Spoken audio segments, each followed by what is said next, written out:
Alright guys, I don't know why my camera keeps doing this. It keeps freezing for whatever reason. I gotta work on that. Probably some software issues. But welcome back to the channel like always. Time for a price update from Metro by T-Mobile customers. For anyone that's looking, hopefully you find this video and you have an idea of what to shop for. So I'm only going to talk about 3 phones. And that's going to be the Nord N30 5G, the Pixel 6a, and it's going to be the A54 5G. Now, 2 of those phones stayed the exact same in terms of pricing, but one did recently change. And in case you're wondering, I am a reviewer that actually uses the products that I purchase. I don't just buy them, use them for a day, give you a review, then go right back to a Samsung phone. I actually use my products. So right here we have the OnePlus N30 5G, which if you follow my channel, I've explained why this is the worst phone out of the Pixel 6a and the Samsung A54. One being the fact that they're only going to support one software OS. So you're only going to get Android 14 with this bad boy. It's not going to go any further than that. With the Pixel, I think they're going to support it up until like Android 17. And with Samsung, about Android 17 also, the A54 5G. Now, the porting prices are different between the 3. But let me just tell a little bit differences. The N30 Nord does not have 4K cameras at all. As a matter of fact, it doesn't even have 60 frames at all either, and that's at a lower resolution or 1080p. It just doesn't have it. I don't know why they would make a phone in this day and age with less features, but they decided to do that anyway. And in case you're wondering, you know, does it perform well? Well, it still has the same generic Snapdragon 695 that it had last year. The only main difference is that it has 8 gigs of RAM. Instead of the 33-watt fast charging, it has 50-watt fast charging, which can give you about 80% in 30 minutes, 45 minutes to 50 minutes of full charge. And I have tried this myself while using the phone, and it's pretty true to the numbers for the most part, though I didn't get it down to the exact second of when it fully charged. Some people are anal like that. I'm not one of those people. The Pixel out of the 3 had the best cameras naturally, but like I said before, the A54 5G is the middle ground phone. You may ask what I'm talking about. Has 4K, cool. Doesn't have wireless charging, I don't think, but it has 25-watt fast charging, so still faster than the Pixels. But the point is that it's much more stable than the OnePlus device, even with 6 gigs of RAM internally. It does have the Exynos processor, but again, I'm not one of those people where I want to say the processor is terrible. As long as it does its job, that's all that matters. But what I will also say is that I got the best gaming experience for you gamers out there from the OnePlus Nord N30. So, without, again, further ado, I'm going to talk about pricing now because I can talk about specs all day. Right here, the phone originally was $89 as a new line. I was a sucker. I paid $89 for the first month for the phone itself. Got like the $60 plan, $65 plan, whatever it was, activation fees, all that stuff. I think it came to like $150, $160. I forget the exact amount. Now, I did call customer service, which you guys can do, and tell them, hey, I'm looking to save money. Do you guys offer the $25 plan? They say yes, you're good to go. Let me also say this to you guys that are YouTubers or editors or considering editing and you want a phone for that. I have the application called InShot. It used to be called, well, I used to have another one called UCut. I edit videos. Let me show you. So I don't know, let me pull up my camera so I can make sure that I'm showing you properly. So this guy right here, it's called InCut. So I take a video, I add multiple videos into it like editing, I combine it, add music, and let it convert itself so that all that stuff will be combined like one fluid, solid video.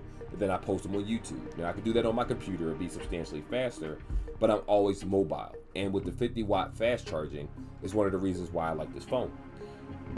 It converts extremely slow because of the 695 Snapdragon. In addition to that, when you're deleting things like photos, many videos at a time, like 50, 60, 70 videos at a time, it's extremely slow to delete those things off of your device. It will do it eventually, but you have to be patient. And I'm starting to notice all the issues and slowdowns. My phone's been freezing a little bit more recently, and I haven't been doing more on it. To be honest, I'm just unlocking the phone, and sometimes it just goes through these freezing bouts where notifications don't pop up. They'll just mass pop up at one time. It's almost as if it's just a phone that's dead at the moment, network-wise. I don't know what's going on. Now, do I still suggest the phone? Yes, only because, again, the fast charging means a lot to me. The fact that I can use this phone, no longer carry a tablet or any other device in a phone, it's good enough by itself in terms of charging speeds. That's what matters to me. In addition to that, the cameras are average at best. Now, for you guys out there that do 4K recording, you already know that 4K videos are huge and they take a long time to edit. Versus videos that are 1080p 30 frames, they're very small videos. Now, that doesn't mean that that's a plus side. I'm not trying to use that as a flex or anything like that. That's actually sad when you think about it. But again, it's the worst phone out of the three. But if you're switching to Metro by T-Mobile, you got to understand, there are phones under this company that are way worse than the N30. This used to be $89, a new line. It's now $19. And if you're porting, you're getting it for absolutely free. So let me kind of put that in context so you guys know what it is that I'm talking about. So let's look at some of these other phones. The Revel 6 Pro 5G. Ass phone, terrible, never been good. The Revel 6, awful. Galaxy A14, laughable. Moto G Stylus 2022. If they supported the software and kept up with it, this would have been a good phone. Because they do not do that at all, they did not support it at all, it had a lot of freezing issues, and it was just not a very good phone. Some people love it. I personally had issues with the Motorola. I didn't like it. I felt it was too slow. The charging was too slow, and they're charging more money for less features, in my opinion. You have the Moto G, waste of time. Nord N300, absolute waste of time. N200, waste of time. Normally with these types of devices, right? These are devices, when you see the Nord 300, the Nord N200, these are phones that you get because you just need something that's dirt cheap. That's it. You just need something to get you by, and you don't plan on keeping it for long periods of time, or you're only using it for talking text and the web, occasional web browsing, receiving emails, things like that. That's it. If you're more productive with your devices, the only three phones you can get outside of Apple, remember, I'm never including Apple in this because Apple is in a league of their own. I'm not including the Samsung S21 FE because they don't have it in the store anymore. They don't even carry it. It's very rare for them to carry it. If you do, get it. If not, you're stuck with an A54 or something else. There aren't many good phones. Never get an A53. That phone was trash, trash, trash. And anyone that tell you that's good is a liar because it had tons of lag. It was just awful. It couldn't even play Call of Duty, the most bare bones basic video game that millions of people play. And again, if you're not a gamer, I'm not telling you this to game. The reason I mention these things to you is because the processor can't handle anything. So if it can't handle Call of Duty, how do you think it's going to run Canva? How do you think it's going to run Photoshop? How do you think it's going to run editing apps on your device? It can't. It won't be able to. When you upload something and then you use your phone to go onto Facebook or surf the web and it's laggy and moving slower, that's the processor. It can't handle multiple tasks. So it's an ass phone, the A53 5G. Excuse my language. I'm in a rush. I'm about to go to Walmart and do some food shopping. But anyway, the A54 to me is the middle ground phone. It has 20 watt fast charging. When you switch over, it's $49 for a new line, $19.99 for a port. So you're still saving money. So this price you see here, plus the plan that you pick, plus any taxes and fees, things like that. So you're still walking out the store $150, $160 with this device. I always suggest getting insurance. I know there's people out there that think that you're Jesus and you can just walk on water. You can't. If you drop your phone is done. Don't go back to the store complaining, saying that, oh, the phone is weak. No, your mind is weak.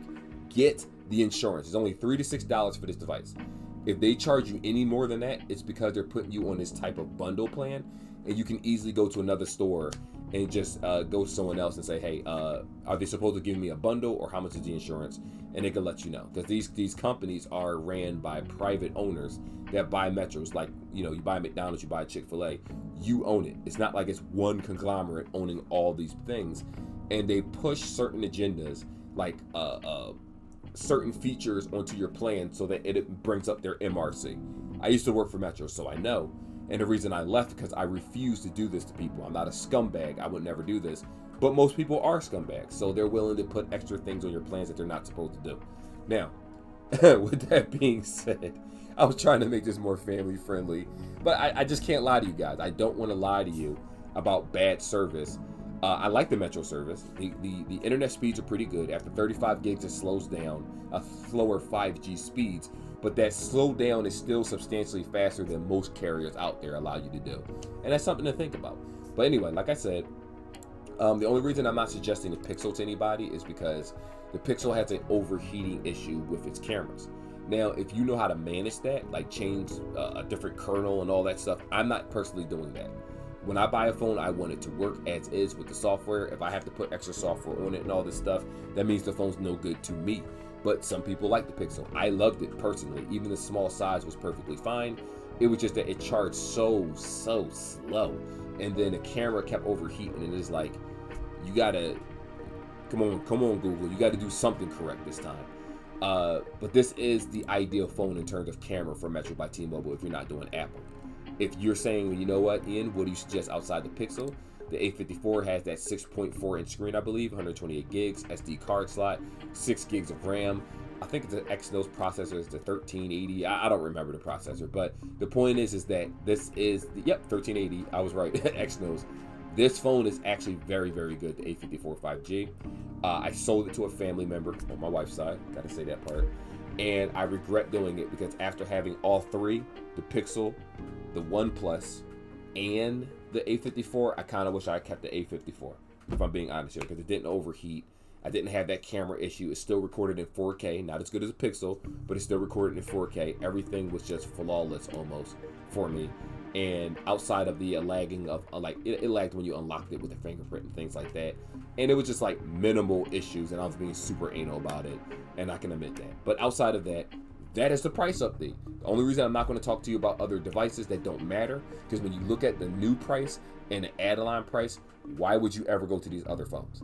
Those other phones are only for people that can't afford $179, $189, $200 for an upgrade fee if you're upgrading your phone. If you can't afford it, then you might have to add a line or do something. And even then, I still wouldn't buy those phones. But anyway, like and subscribe like always, guys. Nothing else really to say outside of this. They do offer other like discounted plans that you can get for porting and things like that. But this was just to tell you that the N30 dropped in price from $89 as a new line to $19.99, and that's going to get a lot of people to jump onto that phone, which it is a good phone, but it's not better than the other two that I mentioned. Anyway, like and subscribe. See you guys in the next video.